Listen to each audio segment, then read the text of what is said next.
I'm a big believer that the managed money fees that are being charged right now in the world is the greatest. It's the greatest kind of scheme that the financial industry has pulled off and kind of pulled the wool over people's eyes because, they've done a great job selling it and positioning it as a huge value to their clients because they say, listen, we only get paid when you get paid. We only make money. We make more money if you make more money. And we're only going to charge a 1% managed money fee, right? As an advisor. Well, guess what? If they do that and they're charging you 1% and you lose money, they're still making 1%. So that 1% compounds the growth, right? If you lose 10% in your portfolio, you're still paying them 1%. So that's actually on top of the 10%, 1% of 10% is 10%. So it's a 10% increase in the loss, if that makes sense. Hey, what's going on, cash flow hackers? It is Chris with Life 180. And for this video, I want to talk to you about the top 10 attributes that you are looking for in any investment. Now, before I get into this, I do want to clarify, I'm not talking about a specific investment with these attributes. What I'm talking about is simply functionalities of investments and ultimately what you're looking for you to get your money to do for you. Because remember, every financial product, I always kind of tell people, it's just another widget. I don't care if we're talking about stocks, mutual funds, bonds, whole life insurance, annuities, any of these things in any of these products in general, they're all just widgets. Now, like every widget out there, they all serve their purpose. It's a function of how you utilize that. And so the most important thing isn't what's the product that you're using, it's what are you trying to accomplish, and is that product in alignment with what your needs are? And the only way to know that is to understand the attributes of what investments do and what you ultimately want your money to get to do for you, right? And so that's what this video is going to be about, is the top 10 attributes you're looking for in an ideal investment and ultimately what you are trying to get your money to do for you. So if you have any questions, make sure that you go down below, leave them in the comment section. As you're watching this video, I will engage and do my best to engage with every single one. And if you find value in this, please subscribe, hit that bell. That way you get notified every time we launch a new video because we're doing it all the time. And so let's get into this. So the first thing that you're looking for, ideal attribute in an investment, is tax-deferred growth. Now, I say tax-deferred growth because of the fact that ultimately we live in an environment where taxes are low. You know, when qualified accounts were first created, it was the early 80s and taxes were higher. And so if you could defer taxes at a higher environment and then take money out today at a lower environment, that makes sense. However, right now we're living in a low environment. Ultimately, I think most people will agree that with our debt, with our unfunded liabilities, with all these things going on in the world, taxes are going to be going nowhere but up. And so if you defer taxes today, you're going to ultimately be paying a higher tax rate when you withdraw, right? When you start taking distributions from your retirement accounts. So that's number one. The second thing that you're looking for is tax-free distributions. If you can find a product that gives you tax-free distributions, and there are several out there that will allow you to get access to your capital, to your savings, to your investment accounts, and take withdrawals on a tax-free, tax-favorable basis, you can do that. I'm a big believer you should be looking for products that fall into that category, right? So that is number two. Number three is that you want to make sure it has a competitive rate of return.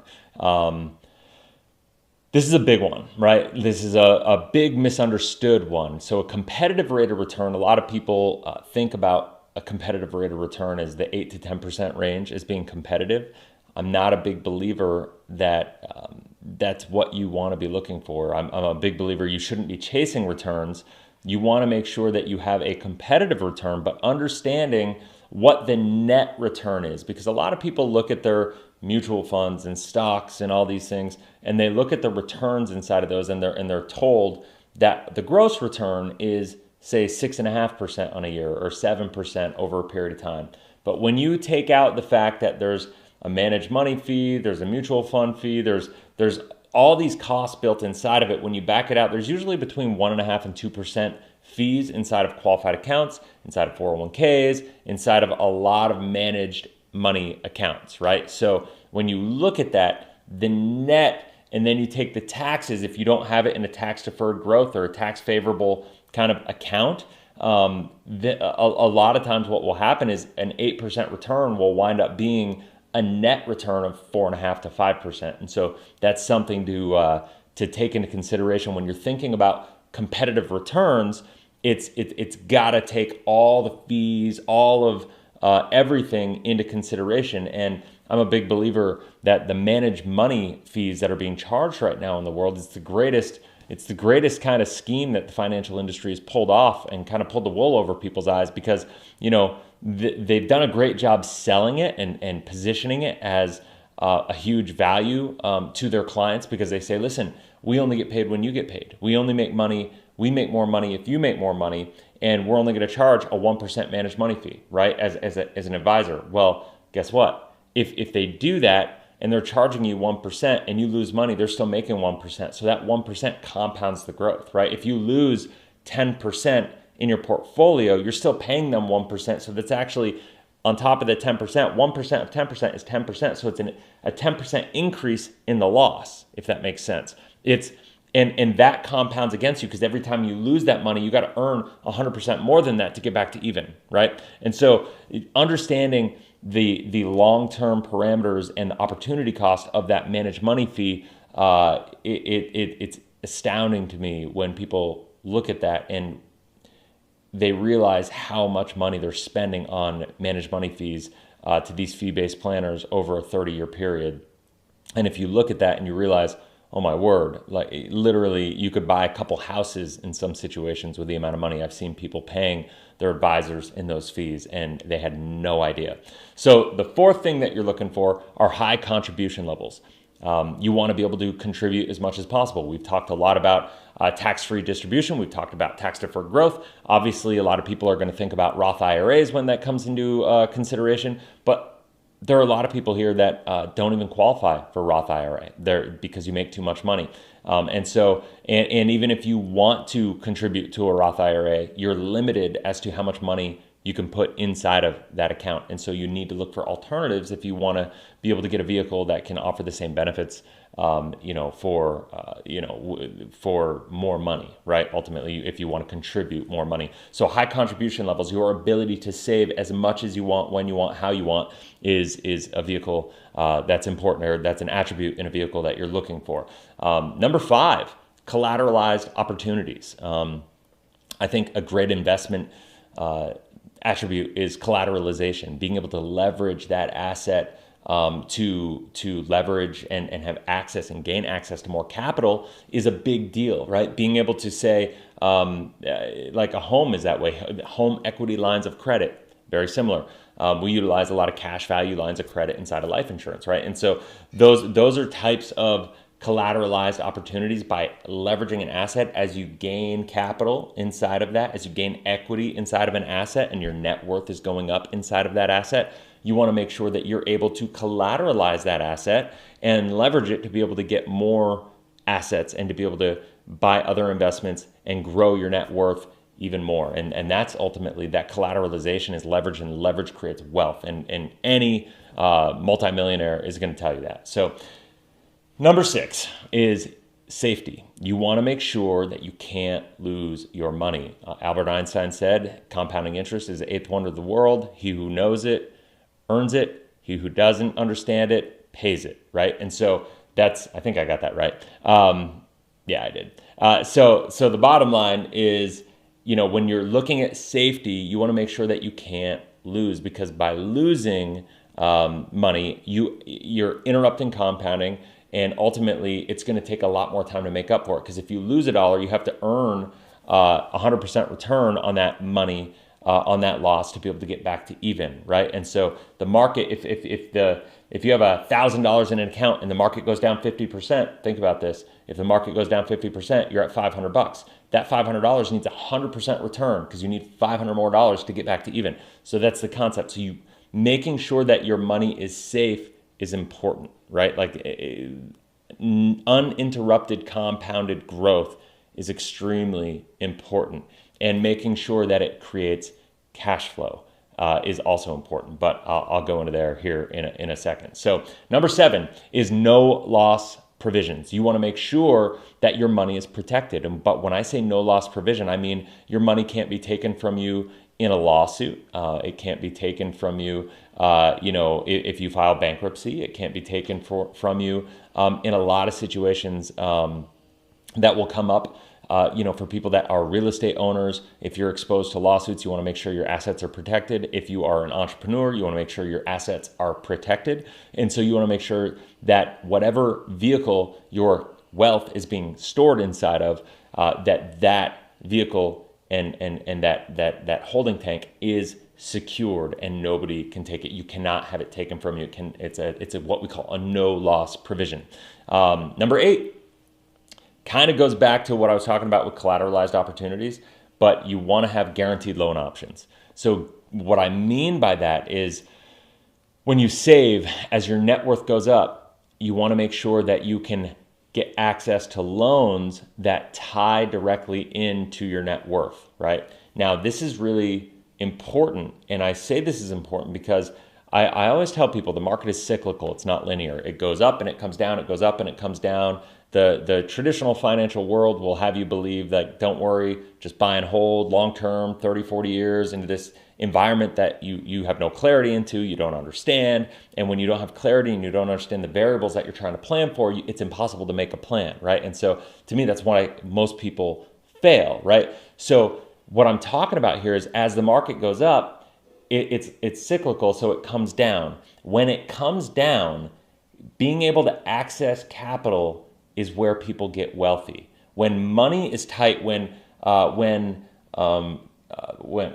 markets and credit markets dry up because the economy is in a rough spot, that's when the people who are wealthy really capitalize and compound their wealth, right? And so by having guaranteed loan options, you have access to guaranteed loans based on the amount of money that you've saved up, that you have in a storage tank. And because that money is safe, and when the market corrects, it's not going to lose. And when you have guaranteed loan options, you have access to capital when other people don't. So you're going to be able to capitalize and buy investments in a way that very few people are. And that's where you're going to really get your returns. The biggest myth that I find is people trying to just keep up with the Joneses, right? People thinking they have to get that 10 to 15% return every year. Wealthy people understand that you're not doing that. You're trying to preserve your capital. You're trying to grow it, right? This is what I'm talking about with attributes. You're trying to grow that capital over a period of time, and you want it to beat inflation. You want it to be safe,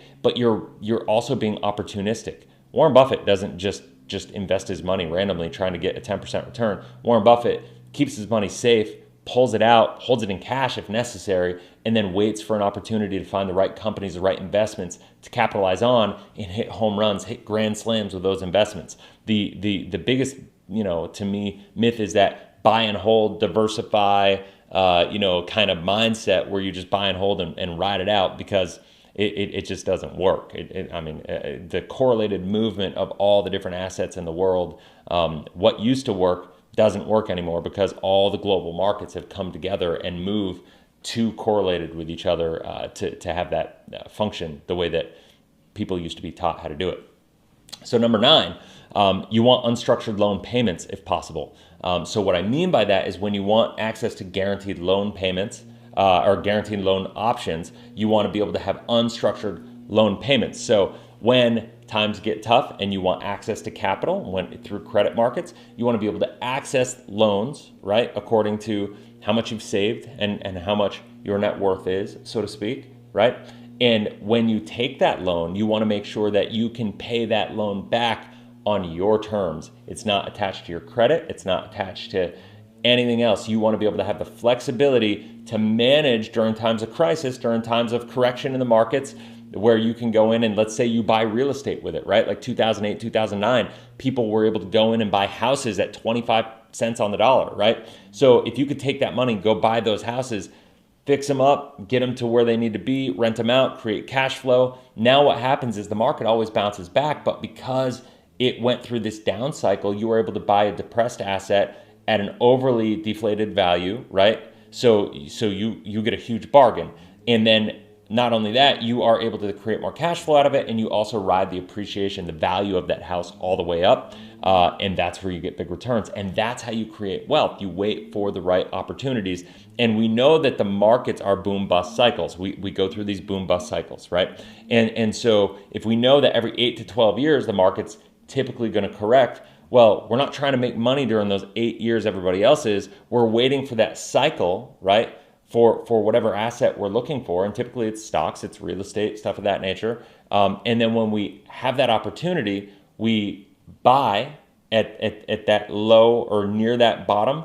And the first 1 to 4 years of the next boom cycle, we're taking advantage of the upswing, right? That's how it works. That's where we make our money. And that's where wealth is created. And then you get out, you keep your money safe for the rest of the ride up, and you wait for the next cycle. That's really how it goes. So the next thing you're looking for is deductible contributions. And, if you have the ability to put money in on a deductible basis. Now, remember, here's what I'm saying. Tax deductions are different than tax deferrals. One of the big things that is being mistaught in this country, in the United States specifically, and I think in Canada too with their qualified plans, they call them something else, but is the concept of deductible contributions. You get to deduct or reduce your income this year, but it's not purely deductible. It's deductible from your taxes this year, but you are deferring the tax liability to a time in the future, right? And so when you're deferring, deductible sounds really sexy. It sounds nice. It seems like a benefit. I have no interest in you reducing your tax liability this year if it's going to make your lifetime tax liability higher, throughout your working career and your retirement, right? That's what I'm talking about. I am more interested in tax efficiency from a lifetime perspective, because when you talk about creating wealth, we're not just talking about this year for creating wealth. So why are we talking about deferring taxes as a tax deduction this year? It just makes no sense, right? Like it's too siloed off, and people aren't thinking about it holistically enough. So understanding that you want to get deductible contributions is important. So now, one of the things that I want to talk about here, and so those are the 10 things 10 attributes.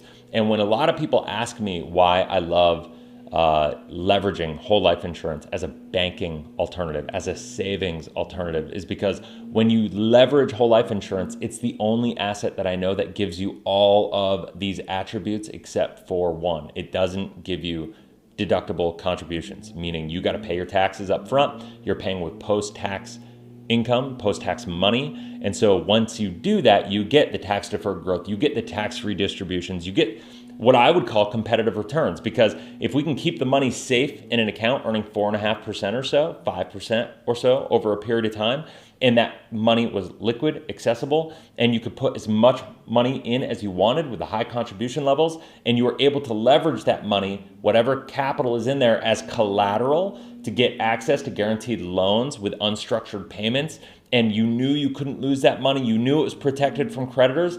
That is exactly what I'm talking about.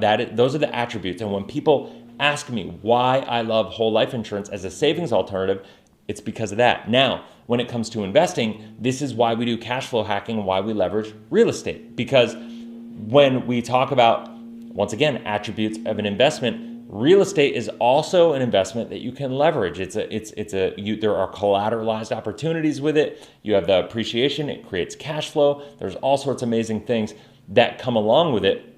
And I've got a lot of videos that are going to be talking about that. So make sure you subscribe and hit that bell. That way you get notified as I launch them.